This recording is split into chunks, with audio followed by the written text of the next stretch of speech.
आज 24 अगस्त 2025 दिन रविवार भाद्रमास शुक्लपक्ष सिंह 8 दिन आज तिथि और नक्षत्र प्रतिपद रात्र 11:49 पर्यंत पूर्व फल्गु नक्षत्र रात्र 2:06 पर्यंत सिंह चंद्र दंड 60 अहोरात्र सूर्योदय 5:30 और सूर्यास्त 6:06 आज मेषराशि हाथवार आज कर्कट और मकर राशि घात चंद्र आज शुभ बेला दिवा 6:22 दिवा 9:42 पर्यंत रात्र 8:19 और रात्र 10:37 पर्यंत निषिद्ध खाद्य आज पानी कखारू दिवा 11:49 पर भेज बैगण भक्षण निषेध।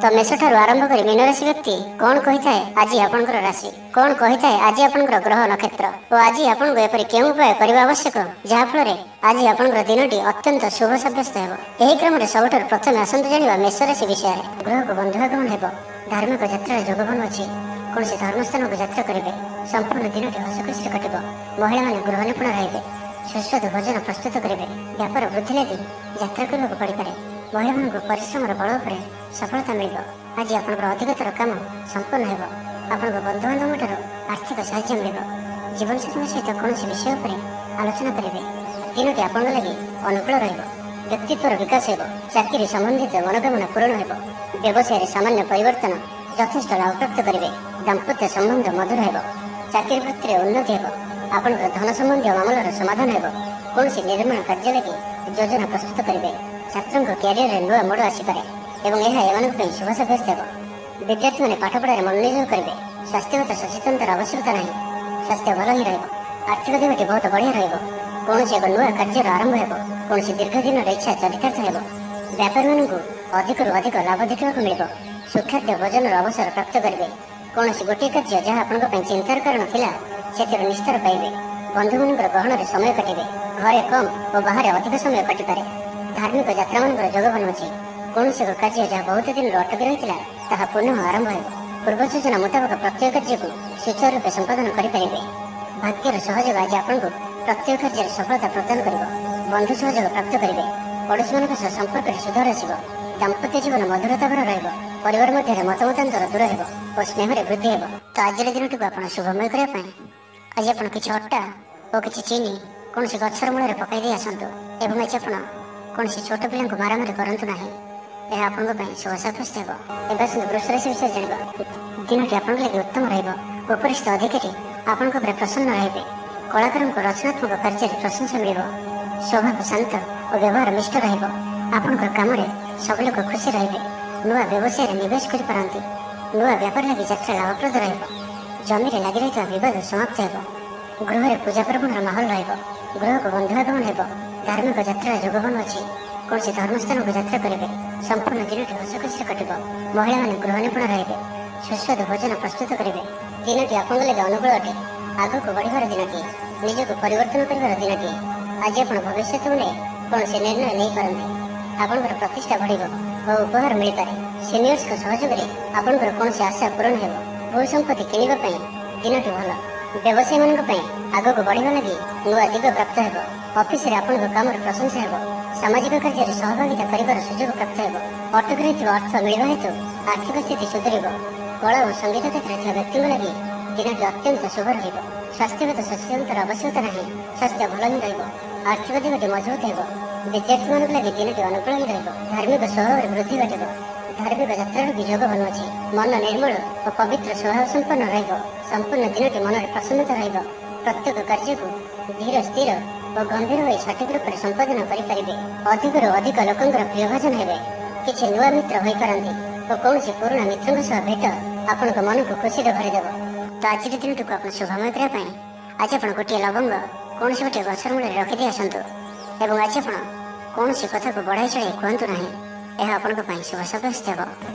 एवं आसतु मिथुन राशि विषय जाना पुराणा चिंता सब समाप्त हो आग को बढ़िया रास्ता खोल व्यापार वाणिज्य आपको लाभ हो नुआ गाड़ी किणवा लगी मन बढ़ वैवाहिक जीवन में मजबूत आसो ऑफिस रे आपंकर परामर्श को कर्तृपक्ष प्रशंसा करेंगे खेलकूद क्षेत्र में व्यक्तिविशेष को लाभर सुजोग मिल प्रिय बंधु सहित आप संबंध भल संपूर्ण दिन हसखुशी कटो महिला मैंने गृह निपुण रहे सुस्वादु भोजन प्रस्तुत करेंगे कौन गोटे मनोरम स्थान को बुलाबुली करते आज आप भल कम कर खुशी हे निजप चिंता करपारती हठात कौन निष्पत्ति बदल पारती निजक सजाड़ा चेष्टा करेंगे निजक परिवर्तन रूप में देखा चेष्टा करेंगे लोक मैंने किपर आपको अधिक भल पातु ସେପରି କିଛି କାର୍ଯ୍ୟ ଆଜି ଆପଣ କରିପାରନ୍ତି। ନିଜର ଲୋକମାନେ ଯଦି କେହି ଆପଣଙ୍କଠାରୁ ଦୂରେଇ ଯାଇଛନ୍ତି ତ ଆପଣ ସେମାନଙ୍କ ସହ ନିକଟତର ହେବାକୁ ଚେଷ୍ଟା କରିବେ। ଆଜିର ଦିନଟି ଆପଣଙ୍କ ଲାଗି ନିଶ୍ଚିତ ରୂପେ ସବୁ ଦୃଷ୍ଟିରୁ ଭଲ ହିଁ ରହିବାର ଅଛି। ଆର୍ଥିକ ସ୍ଥିତି ଆହୁରି ମଜବୁତ ହେବ।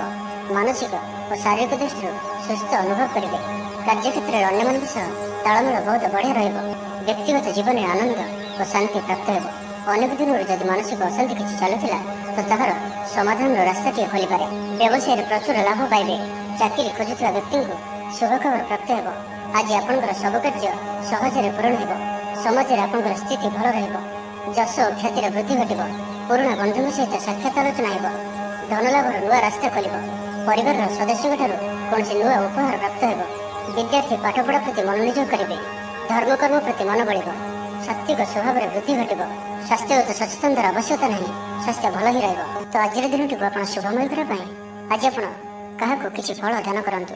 ସମ୍ଭବ ହୁଏ ତ 7ଟି ପ୍ରକାର ଫଳ ମିଶାଇ ଦାନ କରନ୍ତୁ। ଏବଂ ଆଜି ଆପଣ ଆପଣଙ୍କର କୌଣସି କାର୍ଯ୍ୟକୁ କାହା ଦ୍ୱାରା ବାଧ୍ୟବଶତ କରନ୍ତୁ ନାହିଁ। ଏହା ଆପଣଙ୍କ ପାଇଁ ଶୁଭ ସାବ୍ୟସ୍ତ ହେବ। ଏବେ ଆସନ୍ତୁ କର୍କଟ ରାଶି ବିଷୟରେ ଜାଣିବା। କୌଣସି ନୂଆ ବ୍ୟାପାରରେ ପିତା ଓ ଭାଇଙ୍କ ସହଯୋଗ ମିଳିବ। ଛାତ୍ରଛାତ୍ରୀମାନଙ୍କ ଲାଗି ଦିନଟି ଅତ୍ୟନ୍ତ ହିଁ ଶୁଭ ରହିବ। କ୍ୟାରିୟର ଉନ୍ନତି ଲାଗି ରାସ୍ତା ଖୋଲିବ। ଆର୍ଥିକ ସ୍ଥିତି ବଢ଼ିଆ ରହିବ। ଆଜି ଆପଣଙ୍କର ଉର୍ଜାର ସ୍ତର ବଢ଼ିଆ ରହିବ। ମାତାପିତାଙ୍କ ସହଯୋଗ ପାଇବେ। କୌଣସି ଜରୁରୀ କାମ ପୁରା ହୋଇଯିବ। ଆପଣଙ୍କ ଅଚାନକ ଧନଲାଭର ସମ୍ଭାବନା ବନୁଅଛି। ଆଜି ଆପଣଙ୍କ ଲାଗି ସମୟ ଖୁବ୍ ଭଲ। ଭାବିଥିବା ଯୋଜନା ସୁରୁଖୁରୁରେ ସମ୍ପନ୍ନ ହେବ। ବହୁତ ନୂଆ ନୂଆ ଅନୁଭବ କରିପାରନ୍ତି। ଚାକିରିରେ କର୍ତ୍ତୃତ୍ୱ ବଢ଼ିବ। ଧନପ୍ରାପ୍ତିର ସୁନ୍ଦର ଯୋଗ ରହୁଅଛି। ଅଚାନକ ଧନପ୍ରାପ୍ତିର ଯୋଗ ମଧ୍ୟ ରହୁଅଛି। ବ୍ୟବସାୟ ଓ ଚାକିରିରେ ଉଚ୍ଚ ଧରଣର ବ୍ୟକ୍ତିଙ୍କ ସହଯୋଗ ପ୍ରାପ୍ତ ହେବ। ଆପଣଙ୍କ ପଦ ପ୍ରତିଷ୍ଠା ବଢ଼ିପାରେ। କଳାକାରଙ୍କ ଲାଗି ଦିନଟି ଅନୁକୂଳ ରହିବ। ଆପଣଙ୍କ ପ୍ରତିଭାରୁ ଲୋକଙ୍କୁ ପ୍ରେରଣା ମିଳିବ। ଗୃହରେ ଶାନ୍ତି ଓ ସୁଖଦ ବାତାବରଣ ରହିବ। ଆଜି ଆପଣଙ୍କ ଲାଗି ଏକ ଭିନ୍ନ ଅନୁଭୂତି ଓ ଆନନ୍ଦର ଦିନ ରହିବ। ଆଜିର ଦିନରେ ଆପଣ କାହା ସହିତ ନିଜର ସମ୍ପର୍କକୁ ମଜବୁତ କରିପାରନ୍ତି। ପାରିବାରିକ ଜୀବନରେ କିଛି ଆଶା, କିଛି ସ୍ୱପ୍ନ ଚରିତାର୍ଥ ହୋଇପାରେ। ମାନସମ୍ମାନରେ ବୃଦ୍ଧି ହେବ। ଦାମ୍ପତ୍ୟ ଜୀବନ ମଧୁରତା ଭରା ରହିବ। ଯାହା ବି ଇଚ୍ଛା କରିବେ ତାହା କରିପାରିବେ ଓ ପ୍ରତ୍ୟେକ କାର୍ଯ୍ୟରେ ସଫଳତା ପ୍ରାପ୍ତ ହେବ। କାର୍ଯ୍ୟକ୍ଷେତ୍ରରେ ଉଚ୍ଚ ଅଧିକାରୀଙ୍କ ପ୍ରିୟଭାଜନ ହେବେ। ସମସ୍ତଙ୍କ ମନକୁ କିଣିନେବା ଭଳି କଥା କହିବେ। ଅତିରିକ୍ତ ଉର୍ଜାର ଅନୁଭବ କରିବେ। ସମ୍ପୂର୍ଣ୍ଣ ଦିନଟି ମନରେ ପ୍ରସନ୍ନତା ବଜାୟ ରହିବ। ସ୍ୱାସ୍ଥ୍ୟ ସଚେତନତାର ଆବଶ୍ୟକତା ନାହିଁ। ସ୍ୱାସ୍ଥ୍ୟ ଭଲ ହିଁ ରହିବ। ଲୋକପ୍ରିୟତା ବୃଦ୍ଧି ହେବ। ସଙ୍ଗୀତ ଓ କଳା କ୍ଷେତ୍ରରେ ଥିବା ବ୍ୟକ୍ତିଙ୍କ ଲାଗି ଆଜିର ଦିନଟି ଅତ୍ୟନ୍ତ ଶୁଭ ସାବ୍ୟସ୍ତ ହେବ। ବ୍ୟକ୍ତିଗତ ଜୀବନରେ ଆନନ୍ଦ ଓ ଶାନ୍ତି ପ୍ରାପ୍ତ ହେବ। ଅନେକ ଦିନରୁ ଯଦି ମାନସିକ ଅଶାନ୍ତି କିଛି ଚାଲୁଥିଲା ତ ତାହାର ସମାଧାନର ରାସ୍ତାଟିଏ ଖୋଲିପାରେ। ତେବେ ଆଜି କର୍କଟ ରାଶିରେ ଘାତଚନ୍ଦ୍ର ଭୋଗ ହେତୁ ପ୍ରତିଟି କାର୍ଯ୍ୟକୁ ସତର୍କତାର ସହିତ କରନ୍ତୁ। ଯାନବାହନ ଚଳାଚଳରେ ସାବଧାନ ରୁହନ୍ତୁ। କୌଣସି ରିସ୍କ ନେଇ କାର୍ଯ୍ୟ ଆଜି କରନ୍ତୁ ନାହିଁ ଓ ଦୂରଯାତ୍ରା କରୁଥିଲେ ସାବଧାନ ଓ ସତର୍କ ରୁହନ୍ତୁ। ତ ଆଜିର ଦିନଟିକୁ ଆପଣ ଶୁଭମୟ କରିବା ପାଇଁ ଆଜି ଆପଣ ଗୋମାତାଙ୍କୁ ସବୁଜ ଘାସ ଖାଇବାକୁ ଦିଅନ୍ତୁ ଓ ଆଜି ଆପଣ ଲାଲ ରଙ୍ଗର ବସ୍ତ୍ରକୁ ଆଭଏଡ୍ କରନ୍ତୁ। ଏହା ଆପଣଙ୍କ ପାଇଁ ଶୁଭ ସାବ୍ୟସ୍ତ ହେବ। ଏବେ ଆସନ୍ତୁ ସିଂହ ରାଶି ବିଷୟରେ ଜାଣିବା। ଆଜିର ଦିନଟି ଆପଣଙ୍କ ଲାଗି ଏକ ଭିନ୍ନ ଅନୁଭବର ଦିନଟିଏ। ସବୁକିଛି ମିଳାମିଶା ପରି ରହିବ। ଆପଣ କଥା କହିବାରେ ଆଜି କୁଶଳ ଜଣାଯିବେ। କୌଣସି ଗୋଟିଏ ସମାରୋହ ଆଦିକୁ ବୁଲିବାକୁ ଯାଇପାରନ୍ତି। ଭାଇ ଭଉଣୀଙ୍କ ସହିତ ଉତ୍ତମ ବୁଝାମଣା ରହିବ। ଆପଣଙ୍କର ଉର୍ଜାକୁ ଭଲ କାମରେ ଲଗାଇବେ। ଆପଣଙ୍କର ବୈବାହିକ ଜୀବନ ଭଲ ରହିବ। ଛାତ୍ରଙ୍କୁ ପରିଶ୍ରମର ସୁଫଳ ମିଳିବ। ନିଜକୁ ସୁସ୍ଥ ଓ ସତେଜ ଅନୁଭବ କରିବେ। କେହି ଆପଣଙ୍କୁ ସାହାଯ୍ୟ ସହଯୋଗର ହାତ ବଢ଼ାଇବେ। ଆଜିର ଦିନଟି ଆପଣଙ୍କ ଲାଗି ସ୍ୱପ୍ନ ଓ ଆଶା ସାର୍ଥକ ହେଲା ପରି ଦିନଟିଏ। ଆଗକୁ ବଢ଼ିବା ପାଇଁ ନୂଆ ସୁଯୋଗ ନଜର ଆସିବ। କାରବାର ସମ୍ବନ୍ଧୀୟ ଯାତ୍ରାର ଯୋଗ ରହୁଅଛି। ସୁସ୍ୱାଦୁ ଖାଦ୍ୟ ଭୋଜନ କରିବେ। ଅଚାନକ କୌଣସି ବନ୍ଧୁଙ୍କ ଘରକୁ ଯିବାକୁ ପଡ଼ିପାରେ। ଆର୍ଥିକ ଦିଗ ମଜବୁତ ରହିବ। ତେବେ କୌଣସି ଖବର ପାଇଁ ମନ ବିଚଳିତ ହୋଇପାରେ। ଅର୍ଥ ଦେଣନେଣ ବ୍ୟାପାରରେ ସାବଧାନ ରୁହନ୍ତୁ। ଭାଗିଦାରୀ କାର୍ଯ୍ୟରେ ଆଜି ଆପଣ ଅର୍ଥ ନିବେଶ କରନ୍ତୁ ନାହିଁ। ଅଳ୍ପ ଭାବପ୍ରବଣ ରହିବେ। ସେଥିପାଇଁ ମଧ୍ୟ ଅଧିକ ସତର୍କ ରହିବାର ଅଛି। ଅନ୍ୟମାନଙ୍କର କଥାକୁ ଶୁଣନ୍ତୁ କିନ୍ତୁ ନିଜର ବୁଦ୍ଧି ବିବେକରେ କାମ କରନ୍ତୁ। ଆଜି ଆପଣ ବ୍ୟବସାୟିକ କାର୍ଯ୍ୟରେ ଭାବିଚିନ୍ତି ନିବେଶ କରନ୍ତୁ। ନାହିଁ ତ ଆଜି କୌଣସି ବଡ଼ ଧରଣର ନିବେଶ କରନ୍ତୁ ନାହିଁ। ତେବେ ଦାମ୍ପତ୍ୟ ଜୀବନ ଭଲ ରହିବ। ଯଦି କାହାଠାରୁ ଅର୍ଥ ପାଇବାର ଇଚ୍ଛା ରଖିଥିଲେ ତ ସେଠାରୁ ଅବଶ୍ୟ ଅର୍ଥପ୍ରାପ୍ତି ହୋଇପାରେ। ପଡ଼ି ରହିଥିବା ଅର୍ଥ ପ୍ରାପ୍ତି ହେବ। ଅଟକି ରହିଥିବା ଧନ ଫେରିଆସିବା ପରି ଯୋଗ ବନୁଅଛି। ଭବିଷ୍ୟତ ଲାଗି କୌଣସି ନୂଆ ଯୋଜନା ପ୍ରସ୍ତୁତ କରିପାରନ୍ତି କିନ୍ତୁ ନିବେଶ ଆଜି ଆପଣ କରନ୍ତୁ ନାହିଁ। ନିଜର ଅହମିକା ଯୋଗୁଁ ଅପଦସ୍ଥ ହୋଇପାରନ୍ତି। ପୂର୍ବ ଯୋଜନାକୁ ଫଳବତୀ କରିବାରେ କିଛି ବାଧା ଆସିପାରେ। ତେବେ ଆଜି ଆପଣଙ୍କର ସ୍ୱଭାବ ଧାର୍ମିକ ରହିବ। ଯେଉଁ କାରଣରୁ ପ୍ରତ୍ୟେକ ପରିସ୍ଥିତିରେ ଆପଣ ଶାନ୍ତ ଓ ସ୍ଥିର ରହିବେ। ଈଶ୍ୱର ଦର୍ଶନ କରି ଖୁସି ହେବେ। ତ ଆଜିର ଦିନଟିକୁ ଆପଣ ଶୁଭମୟ କରିବା ପାଇଁ ଆଜି ଆପଣ କିଛି ମିଠା ଜିନିଷ ନେଇ କୌଣସି ବିଧବା ମହିଳାଙ୍କୁ ଦିଅନ୍ତୁ। ଶୁକ୍ରଙ୍କର କୃପା ପ୍ରାପ୍ତ ହେବ ଓ ଆଜି ଆପଣ କୌଣସି ବି କଥାରେ ଅତି କରିବେ ନାହିଁ। ଏହା ଆପଣଙ୍କ ପାଇଁ ଶୁଭ ସାବ୍ୟସ୍ତ ହେବ। ଏବେ ଆସନ୍ତୁ କନ୍ୟା ରାଶି ବିଷୟରେ ଜାଣିବା। ମନରେ ଧାର୍ମିକ କାର୍ଯ୍ୟ ପ୍ରତି ଶ୍ରଦ୍ଧା ବଢ଼ିବ। ଆପଣଙ୍କର ଧ୍ୟାନ ସାମାଜିକ କାମଧନ୍ଦାରେ ଲାଗିବ। ବିଦ୍ୟାର୍ଥୀଙ୍କୁ ଶିକ୍ଷକଙ୍କ ସହଯୋଗ ମିଳିବ। ଦିନଟି ଆପଣଙ୍କ ଲାଗି ଅନୁକୂଳ ରହିବ। ଗୃହରେ ପୂଜା ପର୍ବର ମାହୋଲ ରହିବ। ଗୃହକୁ ବନ୍ଧୁଆଗମନ ହେବ। ଧାର୍ମିକ ଯାତ୍ରାର ଯୋଗବାନ ଅଛି। କୌଣସି ଧର୍ମସ୍ଥାନକୁ ଯାତ୍ରା କରିବେ। ନୂଆ କାର୍ଯ୍ୟକୁ ନେଇ ଯୋଜନା ପ୍ରସ୍ତୁତ କରିବେ। ପାରିବାରିକ ବନ୍ଧୁଙ୍କଠାରୁ ସାହାଯ୍ୟ ସହଯୋଗ ପ୍ରାପ୍ତ କରିବେ। ଓକିଲମାନଙ୍କ ପାଇଁ ଆଜିର ଦିନଟି ଲାଭଦାୟକ ରହିବ। ସମସ୍ୟାମାନଙ୍କର ସମାଧାନ ସହଜରେ ହେବ। ସମାଜରେ ପ୍ରତିଷ୍ଠା ବଢ଼ିବ। ଆଗକୁ ବଢ଼ିବା ଲାଗି ନୂଆ ଅବସର ନଜରକୁ ଆସିବ। ପଇସା ସମ୍ବନ୍ଧିତ କୌଣସି ବଡ଼ ମାମଲା ସମାଧାନ ହୋଇଯିବ। ଭାଗିଦାରୀ କାର୍ଯ୍ୟରେ ଭଲ ପରିଣାମ ପ୍ରାପ୍ତ ହେବ। ସନ୍ତାନଙ୍କ ଦାୟିତ୍ୱ ପୁରା କରିବେ। ଆଜିର ଦିନଟି ବିଶେଷ କରି ଅର୍ଥପ୍ରାପ୍ତିର ଦିନଟିଏ ରହିବ। ମାନସିକ ଶାନ୍ତିର ଦିନ ରହିବ। ବୁଲାବୁଲି କରିବା ପାଇଁ ଆପଣ ବାହାରକୁ ଯାଇପାରନ୍ତି। ଜୀବନସାଥୀଙ୍କ ସହିତ ଅନେକ ମଧୁର ମୁହୂର୍ତ୍ତ ଆଜି ଆପଣ ବିତାଇ ପାରନ୍ତି। ସ୍ୱାସ୍ଥ୍ୟଗତ ସଚେତନତାର ଆବଶ୍ୟକତା ନାହିଁ। ସ୍ୱାସ୍ଥ୍ୟ ଆଜି ଭଲ ହିଁ ରହିବ। ବିଦ୍ୟାର୍ଥୀମାନଙ୍କ ପାଇଁ ମଧ୍ୟ ଦିନଟି ଅନୁକୂଳ ଓ ଶୁଭ ରହିବ। ଧାର୍ମିକ ସ୍ୱଭାବ ସମ୍ପନ୍ନ ରହିବେ। ଧାର୍ମିକ ବାତାବରଣ ଭିତରେ ମନୋନିବେଶ କରିବେ। ନିଜ ପାଇଁ କମ୍ ଓ ଅନ୍ୟମାନଙ୍କ ପାଇଁ ଅଧିକ ଚିନ୍ତା କରିବେ। ଆଜି କାହାର ସ୍ୱାସ୍ଥ୍ୟର ଉନ୍ନତି ଦେଖି ଆପଣ ଖୁସି ଅନୁଭବ କରିବେ। ସୁଖାଦ୍ୟ ଭୋଜନ ପ୍ରାପ୍ତ କରିବେ। ପ୍ରତ୍ୟେକ କାର୍ଯ୍ୟ ଆଜି ଆପଣଙ୍କର ସହଜ ଓ ସରଳତାର ସହିତ ସମ୍ପନ୍ନ ହେବ। ପାରିବାରିକ ଜୀବନ ଭଲ ରହିବ। ପରିବାର ମଧ୍ୟରେ ସ୍ନେହରେ ବୃଦ୍ଧି ପରିଲକ୍ଷିତ ହେବ। ଭାଇମାନଙ୍କ ମଧ୍ୟରେ ସମ୍ପର୍କ ମଜବୁତ ହେବ। ପରିବାରର ସାହାଯ୍ୟ ସହଯୋଗ ପ୍ରାପ୍ତ କରିବେ। ଆଜି ଆପଣ ଭାଗ୍ୟର ଧନୀ ଜଣାଯିବେ। କର୍ମ କମ୍ ଓ ଫଳ ଅଧିକ କରି ପରିଣାମ ପ୍ରାପ୍ତ କରିବେ। ପ୍ରତ୍ୟେକ କାର୍ଯ୍ୟରେ ଆଜି ଆପଣଙ୍କର ସଫଳତାର ସମ୍ଭାବନା ଅଧିକ ହିଁ ରହିବ। ତ ଆଜିର ଦିନଟିକୁ ଆପଣ ଶୁଭମୟ କରିବା ପାଇଁ ଆଜି ଆପଣ ଭଗବାନ ବିଷ୍ଣୁଜୀଙ୍କର ଧ୍ୟାନ କରନ୍ତୁ ଏବଂ ଓମ୍ ନମଃ ଭଗବତେ ବାସୁଦେବାୟ ଏହି ମନ୍ତ୍ରଟିକୁ ଅଧିକରୁ ଅଧିକ ଜପ କରନ୍ତୁ। ଏବଂ ଆଜି ଆପଣ କୌଣସି ଅଜଣା ବ୍ୟକ୍ତିଙ୍କୁ ନିଜର କୌଣସି କଥା କୁହନ୍ତୁ ନାହିଁ। ଏହା ଆପଣଙ୍କ ପାଇଁ ଶୁଭ ସାବ୍ୟସ୍ତ ହେବ। ଏବେ ଆସନ୍ତୁ ତୁଳାରାଶି ବିଷୟରେ ଜାଣିବା। ଚାକିରିଙ୍କୁ ଲାଭ ମିଳିବାର ସମ୍ଭାବନା ଅଛି। ଆପଣଙ୍କୁ କୌଣସି ଶୁଭ ସୂଚନା ମିଳିବ। ସାମାଜିକ କାର୍ଯ୍ୟରେ ସକ୍ରିୟ ରହିବେ। ଆପଣଙ୍କର ଆଜି ସଫଳତାର ରାସ୍ତା ଉନ୍ମୁକ୍ତ ରହିଅଛି। କାମ ପ୍ରତି ଆପଣଙ୍କର ପରିଶ୍ରମ ସୁଫଳ ଆଣିବ। କଳା ସାହିତ୍ୟ କ୍ଷେତ୍ରରେ ଆଗକୁ ବଢ଼ିବେ। ସମାଜରେ ଲୋକପ୍ରିୟତା ବୃଦ୍ଧି ହେବ। ପାରିବାରିକ ଜୀବନରେ ସୁଖ ଶାନ୍ତି ବଜାୟ ରହିବ। ସମ୍ଭାବ୍ୟ ସଙ୍କଟ ଦୂର ହେବ। ବଡ଼ଙ୍କ ପରାମର୍ଶରେ ଆପଣଙ୍କୁ ସଫଳତା ନିଶ୍ଚୟ ମିଳିବ। ଆଜି ଆପଣ ନିଜକୁ ଉର୍ଜାରେ ପରିପୂର୍ଣ୍ଣ ଅନୁଭବ କରିବେ। ଯାହା ଇଚ୍ଛା କରିବେ ତାହା କରିପାରିବେ। ପୂର୍ବ ଯୋଜନା ସଫଳତାର ସହିତ ସମ୍ପନ୍ନ କରିବେ। ନିଜ ପାଇଁ ଗୃହ ନିର୍ମାଣ କ୍ଷେତ୍ରରେ ଆଗ୍ରହୀ ରହିବେ। ଆର୍ଥିକ ଅବସ୍ଥାରେ ପରିବର୍ତ୍ତନ ଆସିବ। ଆଜିର ସମ୍ପୂର୍ଣ୍ଣ ଦିନଟି ମନ ପ୍ରସନ୍ନ ରହିବ। କୌଣସି ବ୍ୟକ୍ତିଙ୍କ ସହିତ ମନର ମେଳ ହେବ। ସୁଖ ଓ ସୌଭାଗ୍ୟର ବୃଦ୍ଧି ହେବ। ଚାକିରି ପେଶା ବ୍ୟକ୍ତିଙ୍କୁ ଅଧିକାରୀଙ୍କ ସହଯୋଗ ପ୍ରାପ୍ତ ହେବ। ସ୍ଥଗିତ ଥିବା କାର୍ଯ୍ୟ ଅତିଶୀଘ୍ର ପୂରା ହୋଇଯିବ। ବ୍ୟବସାୟର ନୂଆ ପ୍ରସ୍ତାବ ଉପରେ ବିଚାର କରିବେ। ଛାତ୍ରଛାତ୍ରୀମାନଙ୍କ ଲାଗି ଦିନଟି ଅନୁକୂଳ ରହିବ। ଧୈର୍ଯ୍ୟ ଧରି ରହିଲେ ଆରାମ ମିଳିବ। ଗୃହକୁ କୌଣସି ସମ୍ପର୍କୀୟ ଶୁଭ ଖବର ଆଣିକରି ଆସିବେ।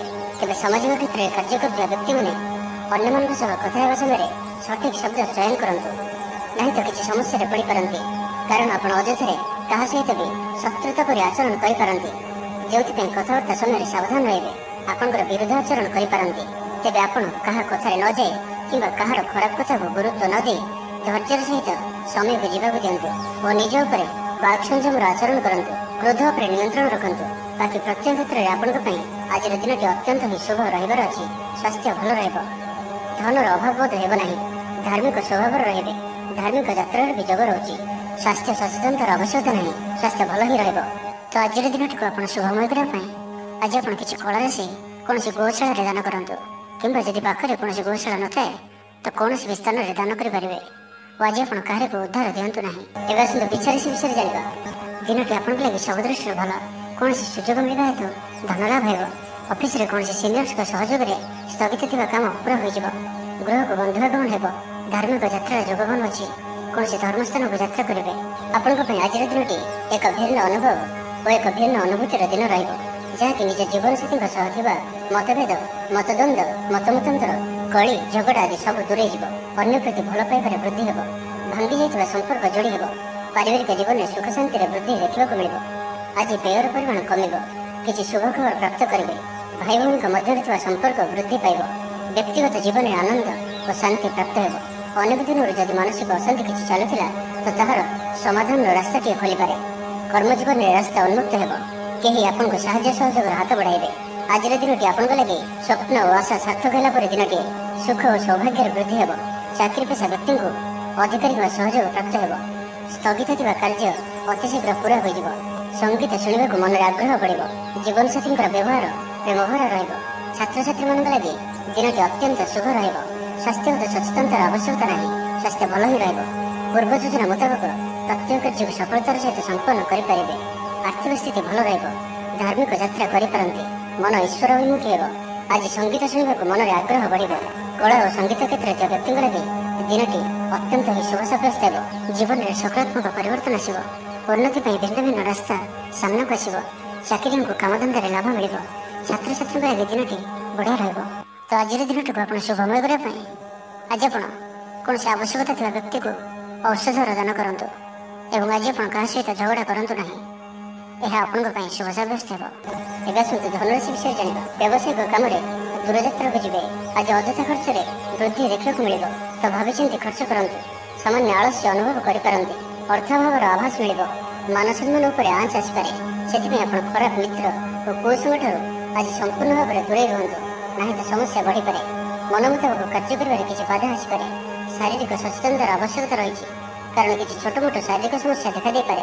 ସେଥିପାଇଁ ଆପଣ ପାଣିପାଗ ଅନୁଯାୟୀ ଖାଦ୍ୟପେୟ ଉପରେ ସାବଧାନତା ଅବଲମ୍ବନ କରନ୍ତୁ। ତେବେ ଦାମ୍ପତ୍ୟ ଜୀବନ ଭଲ ରହିବ। ସ୍ୱାମୀ ସ୍ତ୍ରୀଙ୍କ ମଧ୍ୟରେ ମଧୁରତା ବଜାୟ ରହିବ। ପିତାପୁତ୍ରଙ୍କ ସମ୍ପର୍କ ସୁଦୃଢ଼ ହେବ। ଧୈର୍ଯ୍ୟ ହେତୁ ପୁରସ୍କାର ପାଇବେ। ବିଫଳତାରେ ମଧ୍ୟ ଲାଭ ପ୍ରାପ୍ତ କରିବେ। ଧାର୍ମିକ ଯାତ୍ରା ଆପଣଙ୍କୁ ମାନସିକ ଶାନ୍ତି ପ୍ରଦାନ କରିବ। ଆଜି ନିଜ ପାଇଁ ଚିନ୍ତା କରିବାର ଦିନଟିଏ। କୌଣସି ଅପ୍ରିୟ ପରିସ୍ଥିତିରେ ପଡ଼ିପାରନ୍ତି। ସେଥିପାଇଁ ଆଜି ଆପଣ ପ୍ରତ୍ୟେକ କାର୍ଯ୍ୟକୁ ଧୈର୍ଯ୍ୟ ଓ ବିବେକପୂର୍ଣ୍ଣ ଭାବରେ କରିବାର ଅଛି। କେହି ଆପଣଙ୍କର ବିରୁଦ୍ଧାଚରଣ କରିପାରେ। ଅଯଥା ଅର୍ଥ ବ୍ୟୟ ଘଟିପାରେ। କାହାକୁ ବି ଆର୍ଥିକ ଦେଣନେଣ କାର୍ଯ୍ୟରେ ଆଜି ଆପଣ ସାମିଲ ହୁଅନ୍ତୁ ନାହିଁ। ଛାତ୍ରଙ୍କୁ କୌଣସି ଶୁଭ ସମାଚାର ମିଳିବାର ସମ୍ଭାବନା ବନୁଅଛି। ଆଗକୁ ବଢ଼ିବାର ଦିନଟିଏ। ରାଜନୀତିରେ ସୀମା ବଢ଼ାଇବେ। ଅପରିଚିତଙ୍କ ସହିତ ସମ୍ପର୍କ ହେବ, ଯାହାଦ୍ୱାରା ଭବିଷ୍ୟତରେ ଯଥେଷ୍ଟ ଲାଭ ମିଳିବ। ବ୍ୟାପାରରେ କୌଣସି ନୂଆ ଅନୁବନ୍ଧ ହୋଇପାରେ। ଦେବଦର୍ଶନର ଯୋଗ ରହୁଅଛି। ଆପଣଙ୍କର ମନ ଆଧ୍ୟାତ୍ମିକ ଦିଗରେ ଲାଗି ରହିବ। କିଛି ଶୁଭ ଖବର ପ୍ରାପ୍ତ କରିବେ। ଭାଇ ଭଉଣୀଙ୍କ ମଧ୍ୟରେ ଥିବା ସମ୍ପର୍କ ବୃଦ୍ଧି ପାଇବ। ବ୍ୟକ୍ତିଗତ ଜୀବନରେ ଆନନ୍ଦ ଓ ଶାନ୍ତି ପ୍ରାପ୍ତ ହେବ। ଅନେକ ଦିନରୁ ଯଦି ମାନସିକ ଅଶାନ୍ତି କିଛି ଚାଲୁଥିଲା, ତ ତାହାର ସମାଧାନର ରାସ୍ତାଟିଏ ଖୋଲିପାରେ। ଆପଣଙ୍କୁ କୌଣସି ମହତ୍ତ୍ୱପୂର୍ଣ୍ଣ ସମାଚାର ମିଳିବ। ବ୍ୟାପାର ବାଣିଜ୍ୟରେ ଉନ୍ନତି ହେବ। ଗୃହକୁ ବନ୍ଧୁ ଆଗମନ ହେବ। ଧାର୍ମିକ ଯାତ୍ରାର ଯୋଗ ବନୁଅଛି। କୌଣସି ଧର୍ମସ୍ଥାନକୁ ଯାତ୍ରା କରିବେ। ତ ଆଜିର ଦିନଟିକୁ ଆପଣ ଶୁଭମୟ କରିବା ପାଇଁ ଆଜି ଆପଣ କିଛି ଅଟା ଓ କିଛି ଚିନି କୌଣସି ଗଛର ମୂଳରେ ପକାଇ ଦେଇ ଆସନ୍ତୁ ଏବଂ ଆଜି ଆପଣ କୌଣସି ପରିସ୍ଥିତିରେ ଅଧିକ ଭାବପ୍ରବଣ ହୁଅନ୍ତୁ ନାହିଁ। ଏହା ଆପଣଙ୍କ ପାଇଁ ଶୁଭ ସାବ୍ୟସ୍ତ ହେବ। ଏବେ ଆସନ୍ତୁ ମକର ରାଶି ବିଷୟରେ ଜାଣିବା। ଦେହ ସାମାନ୍ୟ ଅସୁସ୍ଥ ରହିବ। ଚିଡ଼ିଚିଡ଼ା ସ୍ୱଭାବ ପ୍ରକାଶ ପାଇବ। ଆୟ ଅପେକ୍ଷା ବ୍ୟୟ ଅଧିକ ରହିବ। କର୍ମକ୍ଷେତ୍ରରେ କାର୍ଯ୍ୟ ସମ୍ପାଦନରେ ବିଳମ୍ବ ହେବ। ପାରିବାରିକ ବିଶୃଙ୍ଖଳା ଦେଖାଦେବ। ପଡ଼ୋଶୀଙ୍କ ସହ ମତାନ୍ତର ମନାନ୍ତର ଦେଖାଦେବ। ଯାତ୍ରାଦିରେ ବିପଦ ଅଛି, ସେଥିପାଇଁ ସାବଧାନ ରୁହନ୍ତୁ। ପ୍ରତ୍ୟେକଟି କାର୍ଯ୍ୟ ଆଜି ସତର୍କତାପୂର୍ଣ୍ଣ କରନ୍ତୁ। ସନ୍ଦେହ ଭିତରେ ପଡ଼ି ଅପଦସ୍ଥ ହେବେ। ବ୍ୟସ୍ତତା ବଢ଼ିବାରୁ ବିଚଳିତ ହେବେ। କିଛି ଅପ୍ରିୟ ପରିସ୍ଥିତି ସୃଷ୍ଟି ହେବ। ଅପବାଦର ଯୋଗ ରହୁଅଛି। ସେଥିପାଇଁ ଆଜି ଆପଣ କୁସଙ୍ଗ, ଖରାପ ଅଭ୍ୟାସ ଓ ଖରାପ ମିତ୍ରମାନଙ୍କଠାରୁ ଦୂରେଇ ରୁହନ୍ତୁ। ଅକାରଣରେ ଫସି ପାରନ୍ତି। ଦୋଷ ନଥାଇ ମଧ୍ୟ ନିନ୍ଦାର ସମ୍ମୁଖୀନ ହେବେ। ଆଜି ଯେଉଁ ବି କାର୍ଯ୍ୟ ହାତକୁ ନେବେ, ତାହା ସଫଳ କରିବାରେ କିଛି ନା କିଛି ବାଧା ଉପୁଜିବ। ମନ ବ୍ୟାକୁଳ ରହିବ। ପିତାଙ୍କ ସ୍ୱାସ୍ଥ୍ୟକୁ ନେଇ ଚିନ୍ତିତ ରହିବେ। ସ୍ୱାସ୍ଥ୍ୟ ସଚେତନତାର ଆବଶ୍ୟକତା ରହିଛି, କାରଣ କିଛି ଛୋଟମୋଟ ସ୍ୱାସ୍ଥ୍ୟଜନିତ ସମସ୍ୟା ଦେଖାଦେଇପାରେ। ଉଦର ପୀଡ଼ା ଭୋଗ କରିପାରନ୍ତି। ମନର ଅବସ୍ଥା ଭଲ ରହିବ ନାହିଁ। ଚାପରେ ପଡ଼ି ବ୍ୟସ୍ତ ରହିବେ। ଇଚ୍ଛା ନଥାଏ, ବାଧ୍ୟବଶତଃ କୌଣସି ଗୋଟିଏ କାର୍ଯ୍ୟ କରିବାକୁ ପଡ଼ିପାରେ। ପର ପାଇଁ କାର୍ଯ୍ୟ କରି ନିନ୍ଦିତ ହେବେ। ପ୍ରତ୍ୟେକଟି କାର୍ଯ୍ୟରେ ବିଳମ୍ବ ଘଟିବ। ବିଚାର ନ କରି କାର୍ଯ୍ୟ କରିବେ, ହେଲେ ହଇରାଣ ହେବେ। ବ୍ୟାପାରୀମାନଙ୍କ ଲାଗି ଦିନଟି ସାଧାରଣ ରହିବ। ଆୟ ପୂର୍ବଭଳି ରହିବ। ଲଭ୍ ଲାଇଫ୍ ପାଇଁ ଦିନଟି ଭଲ ନୁହେଁ। ଚାକିରିଙ୍କ ଲାଗି ଦିନଟି ମିଳାମିଶାପୂର୍ଣ୍ଣ ରହିବ। ଛାତ୍ରଛାତ୍ରୀମାନେ ନିଜର କ୍ୟାରିୟର ଲାଗି ଶିକ୍ଷକଙ୍କ ପରାମର୍ଶ ଲୋଡ଼ିବେ। ଛାତ୍ରଛାତ୍ରୀମାନଙ୍କ ଲାଗି ଦିନଟି ସାଧାରଣ ରହିବ। ନାହିଁ ଅଧିକ ଭଲ ଓ ନାହିଁ ଅଧିକ ଖରାପ। ତେବେ ଆଜି ମକର ରାଶିରେ ହାତଚନ୍ଦ୍ର ଭୋଗ ହେତୁ ପ୍ରତିଟି କାର୍ଯ୍ୟକୁ ସତର୍କତାର ସହିତ କରନ୍ତୁ। ଯାନବାହନ ଚଳାଇବା ସମୟରେ ସାବଧାନ ରୁହନ୍ତୁ। କୌଣସି ରିସ୍କ ନହେଲେ କାର୍ଯ୍ୟ ଆଜି କରନ୍ତୁ ନାହିଁ ଓ ଦୂରଯାତ୍ରା କରୁଥିଲେ ସାବଧାନ ଓ ସତର୍କ ରୁହନ୍ତୁ। ତ ଆଜିର ଦିନଟିକୁ ଆପଣ ଶୁଭମୟ କରିବା ପାଇଁ ଆଜି ଆପଣ କୌଣସି ଗୋଟିଏ ଗଛର ମୂଳରେ ଅଳ୍ପ ଜଳ ଢାଳି ଦିଅନ୍ତୁ ଏବଂ ଆଜି ଆପଣ କୌଣସି ବି ବୟସ୍କ ବ୍ୟକ୍ତିଙ୍କର ଅପମାନ କରନ୍ତୁ ନାହିଁ। ଏହା ଆପଣଙ୍କ ପାଇଁ ଶୁଭ ସାବ୍ୟସ୍ତ ହେବ। ଏବେ ଆସନ୍ତୁ କୁମ୍ଭ ରାଶି ବିଷୟରେ ଜାଣିବା। ଆପଣ କଥା କହିବାରେ ଆଜି କୁଶଳ ଜଣାଯିବେ। କୌଣସି ଗୋଟିଏ ସମାରୋହ ଆଦିକୁ ବୁଲିବାକୁ ଯାଇପାରନ୍ତି। ରାଜନୀତି କ୍ଷେତ୍ରରେ ଯେଉଁମାନେ ଅଛନ୍ତି, ସେମାନଙ୍କ ପାଇଁ ଦିନଟି ଅତ୍ୟନ୍ତ ହିଁ ଶୁଭ। ସାମାଜିକ ଉତ୍ସବରେ ସହଯୋଗ କରିବେ। ସାହିତ୍ୟିକଙ୍କ ଲାଗି ଦିନଟି ଲାଭପ୍ରଦ ରହିବ। ସଙ୍ଗୀତ ଶୁଣିବା ପ୍ରତି ରୁଚି ବଢ଼ିବ। ବ୍ୟବସାୟର ଉନ୍ନତି ଲାଗି ନୂଆ ରଣକୌଶଳ ପ୍ରସ୍ତୁତ କରିବେ। ସକାରାତ୍ମକ ଭାବନା ରୁହନ୍ତୁ। କାମ କରିବା ସହଜ ହେବ। ଆଜି ଆପଣଙ୍କର ଦୃଷ୍ଟିକୋଣ ପ୍ରଗତିଶୀଳ ରହିବ। କାରବାରର ବିସ୍ତାର ଲାଗି କୌଣସି ନୂଆ ଯୋଜନା ପ୍ରସ୍ତୁତ କରିବେ। ଅଫିସରେ ଆପଣଙ୍କର କାର୍ଯ୍ୟକୁ ପ୍ରଶଂସା ମିଳିବ। ସମ୍ପୂର୍ଣ୍ଣ ଦିନଟି ମନରେ ପ୍ରସନ୍ନତା ରହିବ। ପାରିବାରିକ ବନ୍ଧୁଙ୍କ ସହିତ ସାକ୍ଷାତ ଆଲୋଚନା ହେବ। କୌଣସି ବଡ଼ କମ୍ପାନୀରେ ଚାକିରି ଲାଗି ପ୍ରସ୍ତାବ ମିଳିବ। ଖେଳାଳିମାନେ ଭଲ ପ୍ରଦର୍ଶନ କରିବେ। ନିଜଠାରୁ ଦୂର ହୋଇଥିବା ବନ୍ଧୁଙ୍କୁ ମନାଇବାରେ ଆଜି ଆପଣ ସଫଳ ରହିବେ। ଆର୍ଥିକ ଦୃଷ୍ଟିରୁ ଆଜିର ଦିନଟି ଉତ୍ତମ ରହିବ। ପାରିବାରିକ ଜୀବନ ସୁଖମୟ ରହିବ। ପରିବାର ମଧ୍ୟରେ ସ୍ନେହରେ ବୃଦ୍ଧି ହେବ। ବିଦ୍ୟାର୍ଥୀମାନେ ପାଠପଢ଼ାରେ ମନୋନିଯୋଗ କରିବେ। ସମ୍ପୂର୍ଣ୍ଣ ଦିନଟି ଆଜି ଆପଣଙ୍କ ପାଇଁ ଆନନ୍ଦଦାୟକ ରହିବ। ନିଜ ପାଇଁ ଯେତିକି ଆନନ୍ଦ ନ ରହିବେ, ଆପଣଙ୍କ ସନ୍ତାନମାନଙ୍କ ତରଫରୁ ଅଧିକ ଆନନ୍ଦ ପ୍ରାପ୍ତ କରିବେ। ଦୂରରେ ରହୁଥିବା ଆପଣଙ୍କର ଭାଇ ଭଉଣୀ କିମ୍ବା ଆପଣଙ୍କର ପରିବାରର କୌଣସି ବ୍ୟକ୍ତିଙ୍କଠାରୁ କୌଣସି ଶୁଭ ଖବର ପାଇ ଆପଣ ଆନନ୍ଦିତ ରହିବେ। ଦୂରସ୍ଥାନକୁ ଯାତ୍ରା କରିପାରନ୍ତି। ବୁଲାବୁଲି କରିବାର ପ୍ଲାନ୍ କରିପାରନ୍ତି। କର୍ମକ୍ଷେତ୍ରରେ ଅନ୍ୟମାନଙ୍କର ସାହାଯ୍ୟ ସହଯୋଗ ପ୍ରାପ୍ତ କରିବେ। ବ୍ୟକ୍ତିଗତ ଜୀବନରେ ଆନନ୍ଦ ଓ ଶାନ୍ତି ପ୍ରାପ୍ତ ହେବ। ଅନେକ ଦିନରୁ ଯଦି ମାନସିକ ଅଶାନ୍ତି କିଛି ଚାଲୁଥିଲା ତ ତାହାର ସମାଧାନର ରାସ୍ତାଟିଏ ଖୋଲିପାରେ। ତେବେ ଆଜି ଆପଣଙ୍କ ସ୍ୱାସ୍ଥ୍ୟ ପାଇଁ ଅଳ୍ପ ସାବଧାନ ରହିବାର ଅଛି। ଫାଷ୍ଟଫୁଡ୍ ଓ ଜଙ୍କ ଫୁଡ୍ ପରି ଖାଦ୍ୟ କିମ୍ବା ଏପରି ଖାଦ୍ୟ ଯାହାକି ଆପଣଙ୍କ ଲାଗି ଖରାପ ହୋଇଥାଏ ତ ଆଜି ସେଥିରୁ ଦୂର ହିଁ ରହିବାକୁ ପଡ଼ିବ। କାରଣ ଆଜି ଆପଣଙ୍କର ସ୍ୱାସ୍ଥ୍ୟ କିଛି ଖରାପ ହୋଇପାରେ। ସେଥିପାଇଁ ଖାଦ୍ୟକୁ ନେଇ ସତର୍କତା ଅବଲମ୍ବନ କରନ୍ତୁ। ବାକି ପ୍ରତ୍ୟେକ କ୍ଷେତ୍ର ଭଲ ହିଁ ରହିବ। ତ ଆଜିର ଦିନଟିକୁ ଆପଣ ଶୁଭମୟ କରିବା ପାଇଁ ଆଜି ଆପଣ କାହାକୁ କଞ୍ଚା ଚାଉଳ ଦାନ କରନ୍ତୁ ଏବଂ ଆଜି ଆପଣ କୌଣସି ବି କାର୍ଯ୍ୟରେ ଅଧୀର ବା ବ୍ୟାକୁଳ ହୁଅନ୍ତୁ ନାହିଁ। ଏହା ଆପଣଙ୍କ ପାଇଁ ଶୁଭ ସାବ୍ୟସ୍ତ ହେବ। ଏବେ ଆସନ୍ତୁ ମୀନ ରାଶି ବିଷୟରେ ଜାଣିବା। ବ୍ୟକ୍ତିଗତ ଜୀବନରେ ଆନନ୍ଦ ଓ ଶାନ୍ତି ପ୍ରାପ୍ତ ହେବ। ଅନେକ ଦିନରୁ ଯଦି ମାନସିକ ଅଶାନ୍ତି କିଛି ଚାଲୁଥିଲା ତ ତାହାର ସମାଧାନର ରାସ୍ତାଟିଏ ଖୋଲିପାରେ। ଆପଣଙ୍କ ଲାଗି ଦିନଟି ଉତ୍ସାହପୂର୍ଣ୍ଣ ରହିବ। ଆପଣ ଆପଣଙ୍କ ନିଜ ପରିଶ୍ରମର ଉତ୍ତମ ପରିଣାମ ପ୍ରାପ୍ତ କରିବେ। ରାଜନୀତିରେ ବଡ଼ ଓ ପ୍ରତିଷ୍ଠିତ ଲୋକଙ୍କ ସହିତ ମେଳମେଳାପ ବଢ଼ିବ। ବ୍ୟବସାୟିକ କାମରେ ଦୂରସ୍ଥାନକୁ ଯିବାକୁ ପଡ଼ିପାରେ ଓ ଏହା ଆପଣଙ୍କ ଲାଗି ଶୁଭ ରହିବ। ଆଜି ଆପଣ ନିଜକୁ ଉର୍ଜାଭର ଅନୁଭବ କରିବେ। ବ୍ୟବସାୟ ଅନ୍ୟ ସହରରେ କରିବା ଲାଗି ଯୋଜନା ପ୍ରସ୍ତୁତ କରିପାରନ୍ତି କିମ୍ବା ବ୍ୟବସାୟକୁ ବଢ଼ାଇବା ଲାଗି କୌଣସି ନୂଆ ଯୋଜନା ପ୍ରସ୍ତୁତ କରିପାରନ୍ତି। ଗଣମାଧ୍ୟମ କ୍ଷେତ୍ରରେ କାମ କରୁଥିବା ବ୍ୟକ୍ତିଙ୍କ ଲାଗି ଦିନଟି ବଢ଼ିଆ ରହିବ। କୌଣସି ଅଟକି ରହିଥିବା କାର୍ଯ୍ୟ ଆଗେଇବ। ବ୍ୟକ୍ତିଗତ ଜୀବନ ଭଲ ରହିବ। ଦାମ୍ପତ୍ୟ ଜୀବନରେ ମଧୁରତା ବଜାୟ ରହିବ। ସ୍ୱାସ୍ଥ୍ୟଗତ ସଚେତନତାର ଆବଶ୍ୟକତା ନାହିଁ। ସ୍ୱାସ୍ଥ୍ୟ ଭଲ ହିଁ ରହିବ। ବ୍ୟବସାୟିକ କାମରେ ଜିଲ୍ଲା ବାହାରକୁ ଯିବେ। ପାରିବାରିକ ଜୀବନ ସୁଖମୟ ହେବ। ଭାଗ୍ୟ ବଦଳାଇବା ପାଇଁ ସମୟ ଶୁଭ। ପାରିବାରିକ ଜୀବନରେ ସୁଖ ଶାନ୍ତିର ବୃଦ୍ଧି ଦେଖିବାକୁ ମିଳିବ। ଆଜି ବ୍ୟୟର ପରିମାଣ କମିବ। କିଛି ଶୁଭ ଖବର ପ୍ରାପ୍ତ କରିବେ। ଭାଇ ଭଉଣୀଙ୍କ ମଧ୍ୟରେ ଥିବା ସମ୍ପର୍କ ବୃଦ୍ଧି ପାଇବ। ବ୍ୟକ୍ତିଗତ ଜୀବନରେ ଆନନ୍ଦ ଓ ଶାନ୍ତି ପ୍ରାପ୍ତ ହେବ। ଅନେକ ଦିନରୁ ଯଦି ମାନସିକ ଅଶାନ୍ତି କିଛି ଚାଲୁଥିଲା ତ ତାହାର ସମାଧାନର ରାସ୍ତାଟିଏ ଖୋଲିପାରେ। ଯାହା ବି କାମ କରିବେ ସଫଳତା ମିଳିବ। ଔଷଧ ବ୍ୟବସାୟୀଙ୍କ ଲାଗି ଦିନଟି ଲାଭପ୍ରଦ ରହିବ। ନୂଆ ଘର କିଣିବା ଲାଗି ଆଗ୍ରହ ବଢ଼ିବ। ଦିନଯାକ ପରିବାର ଲୋକଙ୍କ ସହିତ ମୌଜ ମସ୍ତିରେ ସମୟ କଟିବ। ଆର୍ଥିକ ସ୍ଥିତି ମଜବୁତ ରହିବ। ପୂର୍ବ ଯୋଜନା ମୁତାବକ ସମସ୍ତ କାର୍ଯ୍ୟ ସୁଚାରୁ ରୂପେ ସମ୍ପାଦନ କରି ଖୁସି ହେବେ। କର୍ମକ୍ଷେତ୍ର ସହଜ ସରଳ ଓ ଆନନ୍ଦପ୍ରଦ ରହିବ। ବିଦ୍ୟାର୍ଥୀମାନେ ପାଠପଢ଼ା ପ୍ରତି ମନୋନିଯୋଗ କରିବେ। କିଛି ଦାୟିତ୍ୱ ଓ ଅଧିକାର ବଢ଼ିବ। ମାନ ସମ୍ମାନରେ ବୃଦ୍ଧି ହେବ। ମନ ପବିତ୍ର ରହିବ। ଧାର୍ମିକ ସ୍ୱଭାବର ହେବେ। ଆଜିର ସମ୍ପୂର୍ଣ୍ଣ ଦିନଟି ମନରେ ଆନନ୍ଦ ଅନୁଭବ କରିବେ। ଷ୍ଟୁଡେଣ୍ଟମାନଙ୍କ ପାଇଁ ଦିନଟି ଅତ୍ୟନ୍ତ ଶୁଭ ସାବ୍ୟସ୍ତ ହେବ। ତ ଆଜିର ଦିନଟିକୁ ଆପଣ ଶୁଭମୟ କରିବା ପାଇଁ ଆଜି ଆପଣ କୌଣସି ଗୋଟିଏ ଗଛର ମୂଳରେ ଅଳ୍ପ ଅଟା ପକାଇ ଦିଅନ୍ତୁ ଏବଂ ଆଜି ଆପଣ ନିଜ ଭିତରେ ନକାରାତ୍ମକତା ଆଣିବାକୁ ଦିଅନ୍ତୁ ନାହିଁ। ଏହା ଆପଣଙ୍କ ପାଇଁ ଶୁଭ ସାବ୍ୟସ୍ତ ହେବ।